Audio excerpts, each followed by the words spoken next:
మీరు ప్రజాస్వామ్యబద్ధంగా విమర్శించండి, సౌహృదయతో కూటమి ప్రభుత్వం తీసుకుంటుంది. మళ్ళీ హద్దులు దాటి మాట్లాడి మేమే వచ్చేస్తాం 29లో అంటే నేను చెప్తున్నాను కదా, మళ్ళీ ఈ రోజున నా రాజోలు గడ్డ సాక్షిగా చెప్తున్నాను కదా.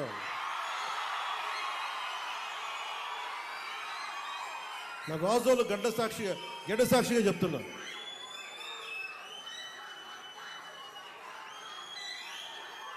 మీరు అలాంటి ఆశలు పెట్టుకోకుండా జరగవు. ఎందుకంటే ప్రజలు మమ్మల్ని నమ్మారు, మేము వాళ్ళ ముందుకు తీసుకెళ్తాం. నేను మీ చేత మీ ఏ సమస్య ఉన్నా కానీ మనందరం కూర్చొని, ఉదాహరణకి మన ఆటో డ్రైవర్ సోదరులు ఒక సమస్య చెప్పారు, మాట్లాడుతాం దాని గురించి. ఓకే, సమస్య ఏముంది కూర్చోబెట్టి మాట్లాడి, ప్రజాస్వామ్యం అంటే అదే కదా, ఒక సమస్య ముందుకు వస్తే మనం వింటాం, దానికి ఎలా పరిష్కార మార్గం వెతుకుతాం, అందరం కలిసికట్టుగా దేశాన్ని సమాజాన్ని నిర్మిద్దాం.